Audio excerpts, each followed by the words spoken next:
할렐루야. 봉화산 평화통일구 기도원 다니엘 치유 기도의 시간입니다. 오늘도 계속해서 오즈왈드 챔버스 목사의 주님은 나의 최고봉, 주님은 나의 최고봉 140회입니다. 140번.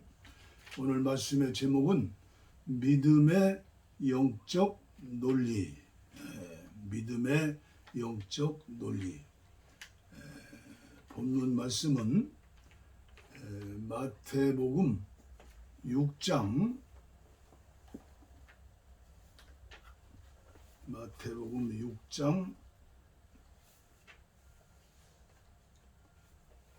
24절 말씀부터 유진 피터슨의 메시지 성경입니다. 기도로 들으시기를 바랍니다. 너희는 한꺼번에 두 신을 예배할 수 없다. 결국 한 신은 사랑하고 다른 신은 미워하게 될 것이다. 한쪽을 사모하면 다른 쪽은 없이 여기게 마련이다. 너희는 하나님과 돈을 둘 다 예배할 수 없다. 너희가 하나님께만 예배하는 삶을 살기로 결심하면 식사 때 식탁에 무엇이 오르고 옷장에 있는 옷들이 유행에 맞는지 따위로 안달하며 설치지 않게 된다. 너희 삶은 뱃속에 넣는 음식이 전부가 아니며 너희의 겉모습도 몸에 걸치는 옷이 전부가 아니다. 새들을 보아라. 얽매일 것 없이 자유롭고 업무에 속박되지 않으며 하나님이 돌보시니 염려가 없다. 그분께 너희는 새들보다 훨씬 더 중요하다. 거울 앞에서 설친다고 해서 키가 단 1cm라도 커진 사람이 있더냐? 유행을 따르느라 버린 돈과 시간이 그토록 많지만 그렇다고 크게 달라진 것 같더냐? 옷을 볼 것이 아니라 들판에 나가 들꽃을 보아라. 들꽃은 절대로 치장하거나 옷을 사들이는 법이 없지만 너희는 여태 그런 색깔이나 디자인을 본 적이 있느냐? 이 나라의 남녀 베스트 드레서 10명이라도 그 옆에 서면 초라해 보인다. 아무도 보아주지 않는 들꽃의 겉모습에도 그토록 정성을 들이시는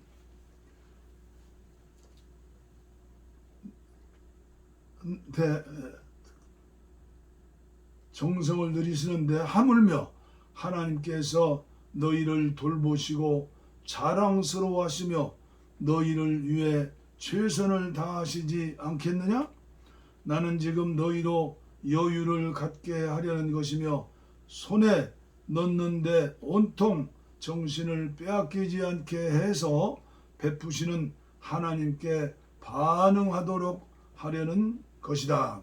하나님과 그분의 일하시는 방식을 모르는 사람은 그런 일로 안달하지만 너희는 하나님을 알고 그분의 일하시는 방식도 안다.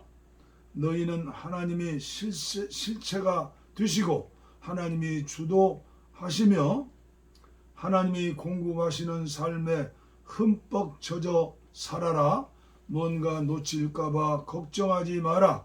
너희는 내 매일의 삶에 필요한 것은 모두 채워주실 것이다. 하나님께서 바로 지금 하고 계신 일에 온전히 집중하여라. 내일 있을지 없을지도 모르는 일로 동요하지 마라. 어떠한 어려움이 닥쳐도 막상 그때가 되면 하나님께서 감당할 힘을 주실 것이다.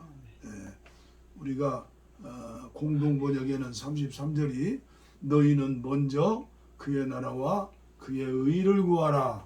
그리하면 이 모든 것을 너희에게 더하시리라. 아멘이죠. 오늘 제목 믿음의 영적 논리, 원리라고도 볼 수 있고, 우리가 99대머리죠. 9981 얼마나 쉬워요. 오늘 말씀을 통해서 꼭 은혜 받으시고 행복한 신앙생활 하시기를 바랍니다. 주님께서 하신 이 말씀은 아마 인간의 귀로 들을 수 있는 가장 혁명적인 말씀일 것입니다. 먼저 그의 나라를 구하라. 그러나 우리는 정확하게 반대로 말하곤 합니다. 심지어 가장 영적인 사람들마저도 그러나 내가 살아야 해, 돈이 많아야 해, 옷도 필요하고 먹고 살 것이 필요해 라고 말합니다. 우리의 가장 큰 관심은 하나님의 나라가 아니라 어떻게 하면 내가 사느냐 하는 것입니다. 그러나 예수님께서는 그 순서를 반대로 만드십니다. 먼저 하나님과의 관계를 바르게 하고 그 관계를 유지하는 것을 당신 삶의 최대 관심사로 삼으라는 것입니다. 다른 것들로 인해 염려에 빠지지 말라고 하십니다. 내일 일을 위하여 염려하지 마라. 주님의 관점에서 사람들이 삶의 수단에 대해 염려하는 것은 전혀 이치에 맞지 않습니다. 예수님은 아무것도 생각하지 않는 자가 복이 있다고 말씀하시는 것이 아닙니다. 그러한 사람은 어리석은 자입니다. 예수님께서는 제자들에게 하나님과의 관계가 그들의 삶에서 가장 주된 관심사가 되어야 한다고 가르치십니다. 하나님과의 관계 외에는 다른 모든 것에 대해 염려하지 않도록 주의하라고 말씀하십니다. 무엇을 먹을까, 무엇을 마실까 하는 염려가 너희들의 삶을 주관해서는 안 됩니다. 오직 하나님께 절대적으로 집중하라입니다. 어떤 사람들은 먹고 마시고 입는 것에 대해 부주의함으로 인해 고생합니다. 그들은 다시 돌봐야 할 것이 아무것도 없는 것 같습니다. 이 땅에서의 일들에 대해 부주의합니다.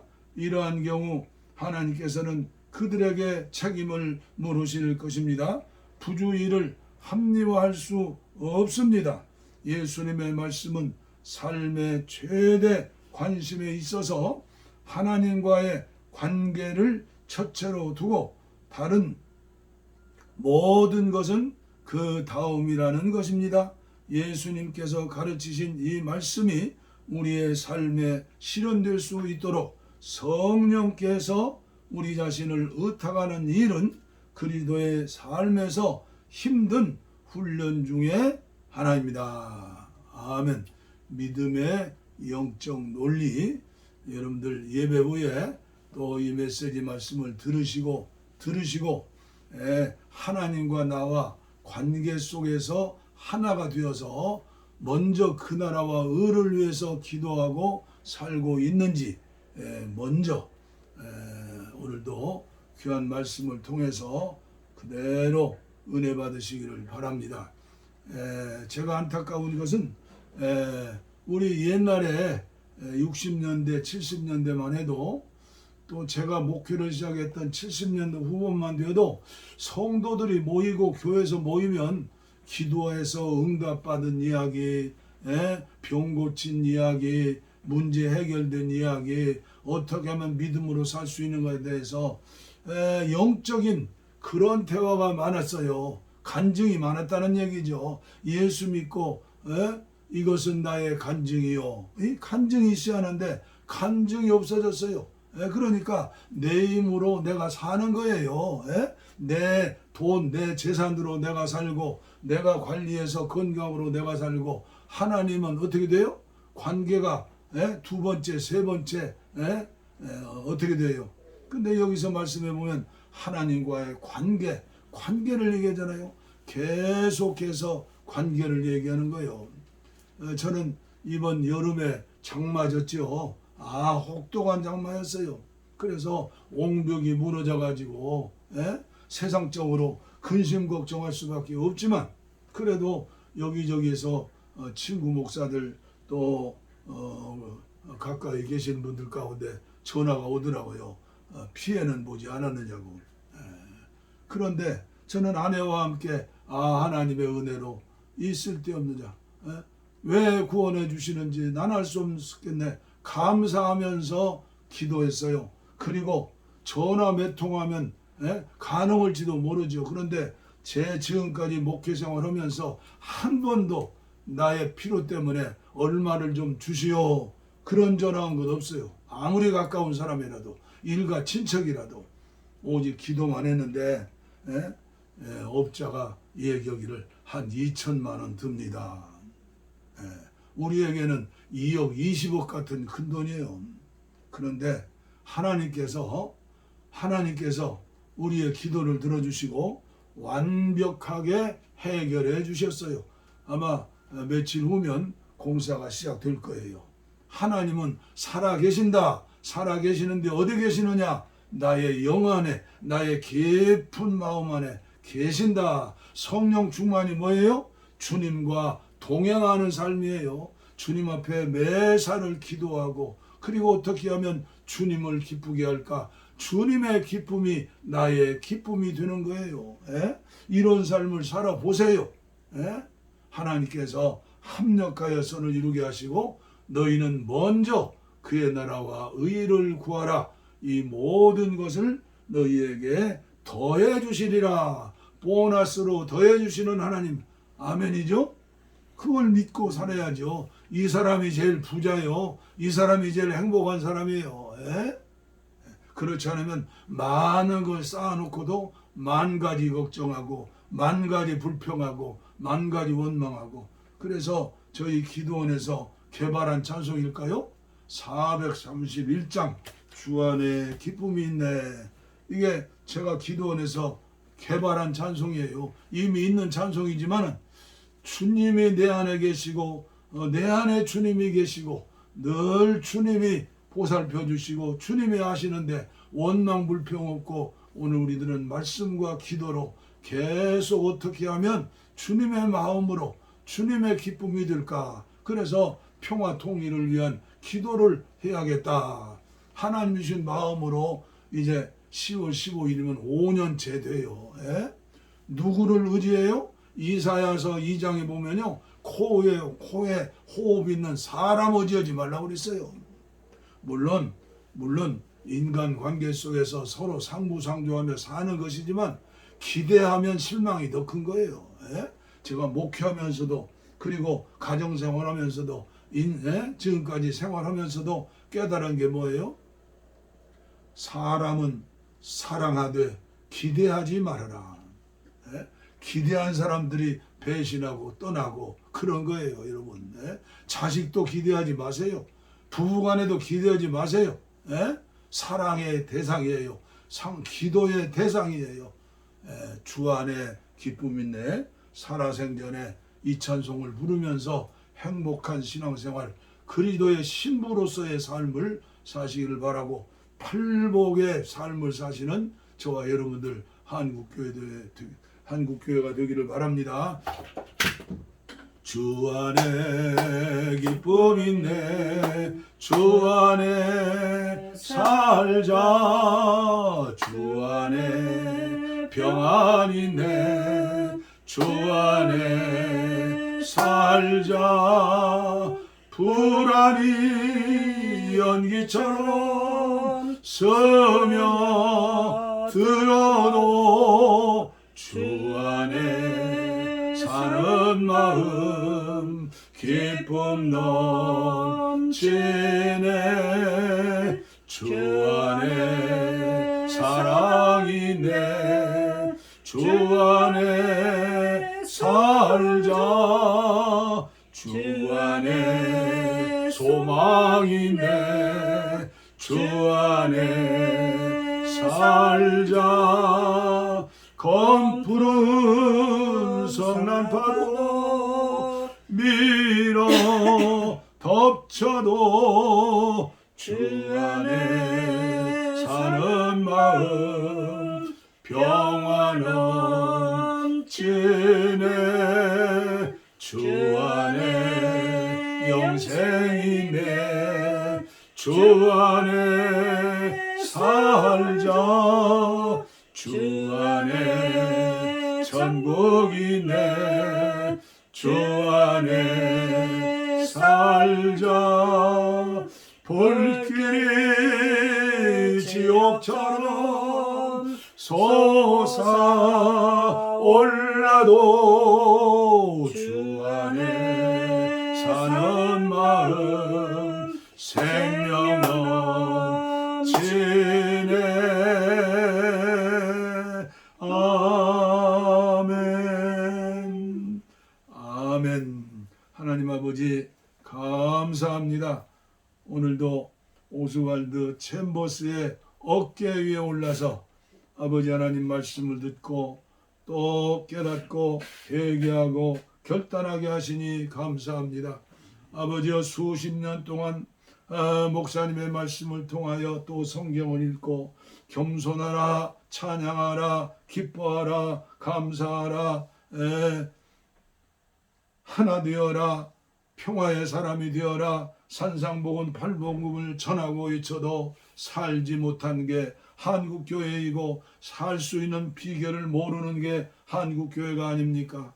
아버지여, 그러나 이 종에게 은혜를 주셔서 눈을 뜨게 하시고 앞서가신 믿음의 거성들, 그렇게 주님과 동행하며 주 안에 살았던 사람들의 책을 읽고 들으면서 은혜를 받고 내 힘으로 되는 게 아니고 바울 같은 위대한 종도 로마서 7장에서 탄식하며 하나님 앞에 항복했던 것을 기억하면서 오라 나는 곤고한 사람이로다. 이 사망의 몸에서 누가 나를 건져주랴. 그러나 로마서 8장에 눈이 뜨게 하시고 생명 주시는 영으로 오신 우리 예수님이 우리 영 안에 오심으로 말미암아 예수님을 영접한 하나님의 자녀들이 주님이 함께 하시는 걸 임마누엘의 축복을 이론만 알고 삶으로 훈련받지 못하여 살지 못하므로 세상 사람들과 똑같이 근심하고 걱정하고 욕심부리고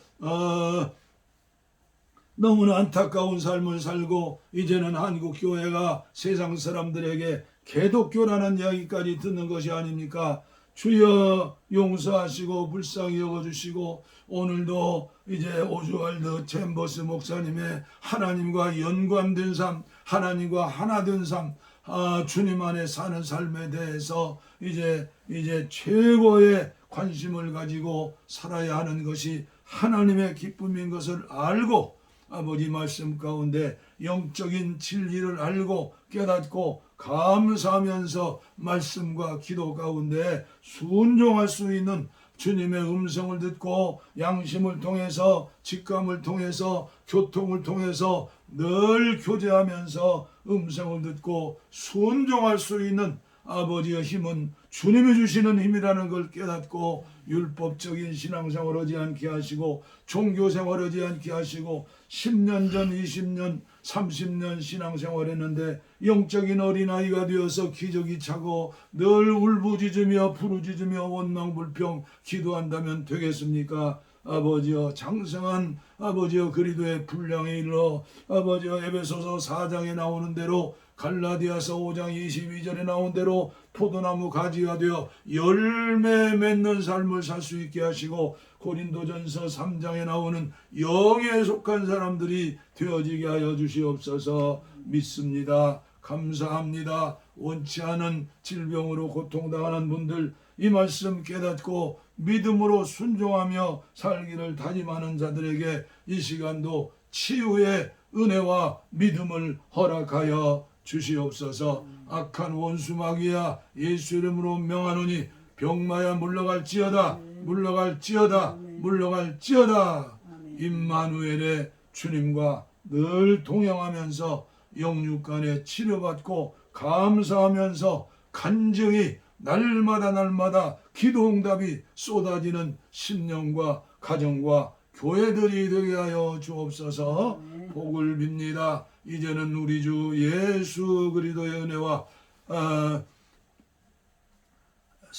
하나님 아버지의 무한하신 사랑과 성령님의 감화, 감동, 충만, 치유, 내주, 동행하심이 이제로부터 영원토록 함께 하시기를 간절히 축원하옵나이다. 아멘. 아멘. 아멘. 아멘. 우리의 소원은 통일. 북채가 떨어졌네요. 우리의 소원은